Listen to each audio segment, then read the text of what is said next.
안녕하세요. 절대값TV의 명품 PD 한PD입니다. 자, 제가 사는 곳에 이 네 가지가 무너지면 그 지방은 살 수가 없는 거예요. 첫 번째가 의료이고요. 두 번째가 교통이죠. 자, 교통은 자가용을 몰고 다니면 되지만 자가용을 못 몰고 다니는 대중버스죠. 대중버스. 고속버스가 운행이 안 된다고 하면, 아니면 시내버스가 운행이 안 된다면 그 지역은 살 수가 없는 거죠. 세 번째로 학교가 없으면 또 살 수가 없는 거죠. 그 다음에 상권이 없으면, 그죠? 상권이 약하면 살 수가 없는 거죠. 자, 지금 최근에 제가 얘기하는 소멸 지역들은 이 네 가지가 다 붕괴되고 있는 거예요. 그죠? 다 붕괴되고 있는 거예요. 자, 여러분들, 우리 사회에 앞으로 남은 시간은 5년에서 6년이다. 그죠? 가장 시급한 문제는 저출산 고령화다. 자, 그것으로 인해서 지역이 소멸되고 있다.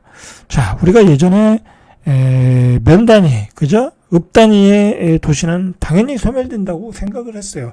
그거는 어쩔 수가 없는 거예요. 어쩔 수가 없는 거야. 그죠? 어쩔 수가 없는 거예요, 그거는. 그죠? 읍 단위, 면 단위에 뭐 대기업이 들어갈 수 있는 것도 아니고, 그죠? 어쩔 수가 없는 거예요, 그거는. 그냥 그 지역에 사는 사람들끼리 어떻게 뭐 뭉치든지 아니면 살 방법을 찾아야 돼. 뭐 다른 방법도 있지만 뭐 여기서 구체적으로 얘기할 건 아니고, 그러다 이제 조금씩 문제가 되는 게 한 10만 이하의 군 단위 도시들이 소멸된다. 여기서부터는 좀 문제가 달라지는 거야. 그죠? 왜?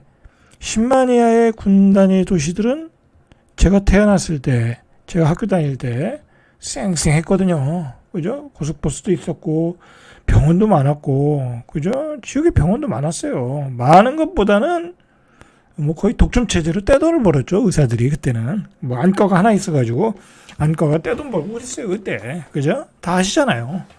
자, 그렇게 해서 근데 그런 도시가 소멸된다는 거야. 야, 그것도 좀 이상하다. 그랬죠? 그래도 거기까지는 이해가 갔어. 그런데 어느 날 갑자기 20만 도시가 이제 소멸되기 시작하다. 어제 뭐 태백시도 받고, 그리고 이제 앞으로도 소멸될 거고, 20만 도시가 소멸된다. 거기서부터 이제 위기감이 오는 거죠. 그러다가 최근에 결정타가 된 게 광역시도 소멸이 된다. 그죠? 여러분, 우리가 이게 간단한 문제가 아니야. 광역시가 소멸된다는 얘기는 나라가 망한다는 얘기야. 그죠? 아니, 100만 도시에 200만 도시, 대한민국의 제2도시 부산이 인구가 100만이 감소된다. 그죠? 전성 최고 피크에서 2050년, 앞으로 30년 뒤면 얼마 남지도 않았어요. 그렇게 되면은, 이건 나라가 잘못된 거야.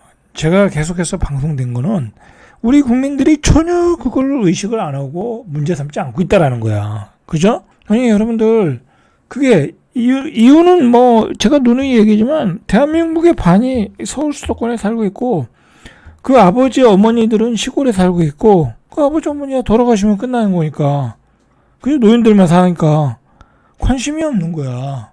문제는요, 지역에 사는 사람도 문제이지만, 이렇게 되면 서울 수도권에 사는 사람도 문제가 되는 거야. 그죠? 너무 밀도가 높다. 그죠? 생태계가 깨지고 있다. 그 생태계가 깨진 그 서울 수도권에 다 몰려 살면 좋을 게 뭐가 있겠냐고. 그죠? 결과적으로 0.59의 출산율이 나오는 거고. 그죠? 결과적으로 폭등하는 집값이 나오는 거고. 그죠? 살 수가 없는 상황으로 가는 거야. 큰일 난다. 그런 점에서 제가 계속해서 방송을 하고 또 좋은 내용이 있으면 뭐 통계가 나오면 계속해서 이야기를 할 작정이에요. 그리고 우리는 이렇게 만든 대한민국, 그리고 여러분들 결과적으로 뭐가 문제가 됐어요. 국군이나 나를 통해서 우리가 봤듯이 5년 안에 한 4~5%의 그 군 병력이 사라졌잖아. 입대할 애들이 없잖아. 나라를 지킬 사람이 없어요. 이거 왜 문제가 안 되냐고. 대한민국 앞에 핵폭탄을 들고 있는 북한 애들이 버티고 있는데 나라를 지킬 군인이 없다. 그럼 뭐 미군한테 의존할 거야? 그럴 수 없잖아요. 이거는요, 여러분들 이 세계 밖에서 볼 때는 저 나라는 망하고 있다라고 보는 거야. 심각한 거예요, 여러분들. 이거 우리나라의 정치가 너무나 잘못된 걸 우리가 고쳐야 되는 거야, 여러분들. 이 문제 해결을 못하면요, 다 필요 없어요. 그냥 다 아웃시켜야 되는 거야. 아웃시켜야 되는 거야. 그죠? 쫓아내야 되는 거야. 어떤 정권이든, 그죠? 어떤 정치인이든, 정권이든 쫓아내야 되는 거야. 자기가 맡은 지역을 사라진다. 그러면 그 국회의원 자격 없는 거죠. 정치할 자격이 없는 거야. 그죠? 그리고 대한민국의 나라를 지킬 군인이 10년 뒤에는 한 12만 명밖에 없다. 이제 출생아가 12만 명이니까. 그러면 그거는 정치를 잘못한 거지. 그죠? 참 우리나라 사람들은 너무 순진한 건지 뭘 모르는 건지 그죠? 답답합니다. 자, 여러분들 오늘 읽어보세요. 자료를 보시면 지방의 도시들, 그러니까 도시들의 지역 거점이라고 하면 터미널이죠. 옛날에는 모든 게 터미널에서 이루어졌잖아요. 그죠? 터미널에서 떠나고 출발하고 그리고 상권이 집중된 데가 터미널인데, 이 전국의 이 시외버스 터미널 수가 2018년 기준으로 326곳에서 한 2020년 기준으로, 이게 올해 말이라고 되어 있지만 이제 옛날 기록 통계니까 295개, 31곳이 감소됐대. 더 많이 감소됐겠죠. 한 몇 년 더 지났으니까. 그죠? 한 280개 정도 되겠죠. 자, 이렇게 계속해서 감소가 됐다. 자, 이게 결정적인 원인은 저출산 고령화죠. 고속버스를 이용하는 사람은 노인들밖에 없는 거야. 뭐 요즘 젊은이들 다 자기 자가용 이용하잖아요. 그죠? 그러니까 자기 자가용 이용하고, 그리고 이용할 사람도 계속 줄어들고 있고, 그러면서 이 시외버스 터미널이 사라지고 있는데, 이것은 지역 소멸의 대표적인 척도라고 볼 수 있다라는 거죠. 자, 실제 통계를 보면 2013년도에 국내 시외버스 이용객이 2억 3,407만 명. 그죠? 이때가 정점이었다고 그래요. 2013년이. 2019년도에 1억 9,869만 명. 2020년 이 코로나 때인가 보죠? 이 9,241만 명. 2022년에 이제 코로나 끝났으니까 좀 늘어났겠죠? 9,678만 명. 그래서 최근 3년간 1억만 명을 밑돌았다. 그러니까 반토막이 난 거죠. 그죠? 반토막이 났어요. 반토막이 났다. 실제로 보유한 시내 버스도 2013년에 7,638대에서 올해 이것도 한 2020년 기준 같은데 2022년 기준이죠. 5,202대 31.89가 감소됐다. 자, 2030년 되면 어떻게 되겠어요? 한 50%가 감소되겠죠? 그러니까 이제 무슨 얘기냐면, 이 조그만, 면, 이런 도시에, 이런 도시에 사시는 노인분들은 이동을 못 한다는 거야. 그죠? 이동을 못 하는 거야. 터미널이 없어지니까, 이제 자식들이 이동을 시켜줘야 되는 거야. 그죠? 이제 병원도 못 가는 거야. 이제 병원도 못 가는 거야. 사람이 살 수가 없는 거죠. 자, 지난 3일에 오전 11시쯤 서초구 고속버스 터미널이죠. 5분 간격으로 출발하는 순천, 군산, 순창, 강진발 버스가 차례로 도착했는데, 기자가 이제 취재한 거예요. 28인승 버스에서 내리는 승객이 5에서 8명이다. 그러니까 이제 버스도 잘 이용 안 한다는 거야. 자, 교통부에 따르면 고속버스와 시외버스 이용객은 각각 2,200만 명, 8,600만 명. 코로나19 확산 이전인 2019년 3,200만 명, 1억 4,800만 명 대비 69%, 58%에 불과하다. 이게 저출산 고령화, 이제 자동차의 보급도 있고, 그 다음에 KTX의 이용도 있고, 여러 가지 이유가 있겠죠. 그러나 저출산 고령화도 크다라는 거예요. 주로 이런 버스를 이용하시는 분들은 나이가 드신 분들이 이용하는 거잖아요. 젊은이들은 자가용을 이용하니까 저출산 고령화의 문제다라는 거죠. 그리고 중요한 건 고속버스 터미널이 없어져 버렸잖아요. 그죠? 그런 것도 문제가 있고. 자, 버스 이용객이 감소하는 이유는 지방에 사는 사람의 수가 줄어들기 때문이다. 그죠? A씨는 버스를 이용한 승객 대부분이 중장년과 노인들인데 이마저도 점점 줄고 있다. 인구가 감소하고 있다라는 거죠. 노인은 시골의 노인들은 돌아가시면 거기는 늘어나지 않는 구조잖아요. 그죠? 인구 구조상. 그죠? 그러니까 점점 감소하고 있다라는 거야. 이용객이. 자, 이렇게 결정적인 영향을 준 거는 코로나가 컸죠. 코로나가 컸고 KTX와 SRT의 영향도 컸죠. 자, 보통 이 승객이 한 12명은 타야 손익분기점이 되는데 평균 6명에서 8명. 자, 그러니까 고속버스 산업도 초토화됐죠. 이렇게 초토화됐어요. 자, 또 충격적인 이 소멸 이야기인데, 자, 이 전북의 상징 전주시예요. 전주시는 인구가 줄어들지 않았어요. 왜냐하면 그 주변 도시에서 계속해서 들어오니까, 그죠? 그런데 그런 과정을 통해서 광역시는 어떻게 보면 인구를 보충을 해 나간 거야. 이 도청 소재지들은, 큰 도시들은. 그러나 이제 외부에서 그 주변 도시에서 들어올 사람도 없다. 그죠? 아이를 안 나니까. 그리고 그나마 있는 아이들도 서울 수도권으로 간다. 그죠? 그러니까 지방의 도청 소재지, 그리고 지방의 광역도시, 이런 도시들도 인구가 줄어들 수밖에 없다라는 거죠. 자, 그런 의미에서 이 전북의 상징 전주시에서 지금 인구가 줄어들기 시작했다는 것은 아주 지역 소멸 뉴스로서는 아주 큰 충격적인 뉴스예요, 이게. 자, 떠나고 안 낳고 늙어간다. 전라도의 전주도 이러고 있다는 거예요, 지금. 그래서 도청 소재지인 전주시의 인구가 빠른 속도로 쪼그라들고 있다. 집값만 급등하고, 그죠? 집값만 급등하고 인구는 계속 감소하고 있는 거야. 그리고 계속 아파트는 짓고, 그거 어떻게 되겠어요? 그죠? 어떻게 되겠어요? 나중에 빈집이 남아도는 거지. 그죠? 빈집이 남아도는 거지. 자, 인구 감소는 자연적 요인과 사회적 요인에서 모두 나타나 심각하게 받아들이고 있다. 실제로 전북 전주시의 덕진구 금암 1동의 한적한 주택가 부근에는 사람들이 떠나서 장기간 방치된 빈집만이 남아 그 터를 지키고 하고 있다. 여러분도 이 지방광역시의 문제는 뭐냐면, 예전에 구도심의 집들에서 어르신들이 다 돌아가시면 빈집이 되는 거야. 그 젊은이들은 이런 데 안 살 거 아니야. 이 아파트에 살아야 되니까. 근데 그나마 그 지역이 입지가 좋아서 재개발된 건 상관없는데, 입지가 떨어지는 지역은 재개발도 안 돼. 그죠? 그리고 인구는 줄어드는데 그 주변에 신도시들은 계속 만들어. 그러면 구도심이 어떻게 되겠어요? 그냥 폐허가 되는 거야, 이것처럼. 자, 인근에 전북대학교 후문도 있나 보죠? 그런데 그 후문 사정도 마찬가지다. 곳곳에 빈 점포가 눈에 띈다.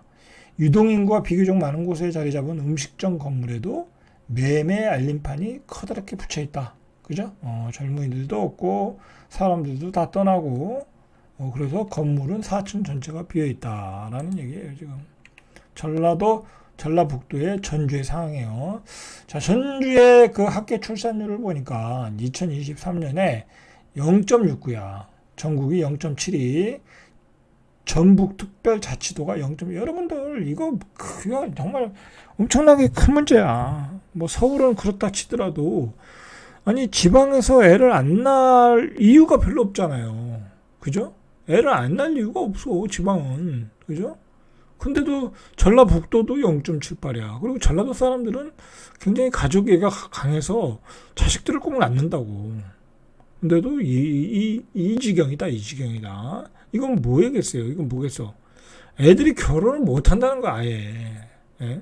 어제 봤듯이, 울산이나 부산처럼 봤듯이 애들이 결혼을 할 수가 없는 거야. 여자가 없는데 여자들이 다 서울 수도권으로 올라가는데, 그죠? 그러니까 결혼할 수가 없는 거야. 그리고 그 지방에 남아있는 여자애들은 또 눈이 높고, 그죠? 그러니까 눈이 높아서 그냥 어떻게 그 눈높이에 맞으면 결혼하는데, 이게 안 맞는 거야. 사람이 많아야 서로가 눈높이를 맞출 거 아니야. 그죠? 그렇게 되는 거야, 이게. 자, 이 전라도 같은 데에서도 이 출산율이 이 지경이면 이건 뭐 나라가 망하는 거예요, 망하는 거. 자, 자, 실제로 고령화 지수도 지속적인 증가 추세를 보여주고 있고요. 2014년 73.4. 그런데 한 10년이 지나니까 143.2. 어르신밖에 없다. 어르신밖에 없다. 시 인구도 2021년 기준으로 65만 명을 유지했으나 이후 감소세를 보여서 64만 2천 명. 자, 문제는 이게 나중에 급감한다는 거죠. 급감을 한다는 게 문제죠. 한마디로 도시가 늙어가고 있다. 자, 전주 가보면 혁신도시라고 있어요. 그래서 거기에 에코시티 개발 등으로 인구가 유입되면서 잠깐 늘었던 거예요. 잠깐 늘었던 거. 그러면서 그해 11월부터 감소세로 돌아섰다. 뭐 여기 혁신도시를 만들면 구도심에 있는 사람이 이사 가지 뭐 외부에서 들어오는 게 아니잖아요. 그죠? 그래서 그리고 또 사망자 수가 출생자 수를 초과하면서 순유출로 나타나는 거예요. 자, 인구 구조는 1992년 10세에서 19세 인구와 20세에서 24세 청년 인구의 비중이 큰 피라미드 형태를 보였으나 작년에 40대에서 60대 인구 비중이 큰 다이아몬드 형태로 바뀌었다. 그죠? 중위 가격이 올라갔다라는 거죠. 청년 인구 감소는 두드러졌다. 전주의 청년 인구는 21년 이후 급격히 줄어들어 22년 기준 16만 7천 명. 자, 여러분들 이 여러 가지 이 보면은 사회적 현상을 보면 코로나가 굉장히 이 사회적인 충격이 컸어요. 그죠? 우리 국내 관광 산업도 다 완전히 소멸되게 만들었고, 그다음에 뭐 자영업자도 한 번 다 물갈이 시켜버렸고, 그죠? 그리고 뭐죠, 이거 인터넷 문화가 또 이 대중화 돼 버렸고, 그래서 이 코비드가 굉장한 충격을 준 것 같아요. 우리 사회에 여러 가지로. 그때 기점으로 해서 이렇게 여러 가지 증상들이 나오고 있어요. 청년 인구 중 20에서 29세 인구는 지속적인 순유출이 발생하고 있으며 30세에서 39세 또한 22년 이후 순유출. 여러분들 이런 젊은 층의 순유출이 왜 갑자기 늘어났겠냐고. 그죠? 언택트. 그죠? 우리가 이 IT 문화. 자, 이런 것 때문에 젊은이들이 이제 그쪽으로 가면서 그쪽 산업이 많은 서울 수도권으로 막 빠져나가는 거야. 그죠? 대부분이 서울과 경기도로. 결혼 정년기인 청년이 전주를 떠난다는 것은 인구 감소를 넘어서 도시 경쟁력 저하가 된다. 그죠? 왜냐면 그들이 전주에 남아서 결혼을 해서 아이를 낳고 거기서 생산도 하고 소비도 하고, 그죠? 그래야 경제가 돌아가는 건데 다 노인들만 남는 거야. 노인들만. 자, 전주시의 인구 1000명당 혼인 건수를 보니까 혼인율이 2014년에 5.3건, 지난해 3.4건, 그죠? 한 3분의 1이 날라갔죠. 전국 평균보다도 낮대. 전주는 더 심각한 거예요. 다른 지역보다. 그리고 20세에서 39세 청년 인구의 미혼 비율은 지속적으로 증가해 68.7로 전국과 전북에 비해 높은 수치를 기록했다. 전주의 청년들이 결혼을 못하고 있어요. 결혼을 못하고 있다. 전주시조차 구도심은 대부분이 소멸되고 있다. 한옥마을도 소멸되고 있다고 그래요. 한옥마을도.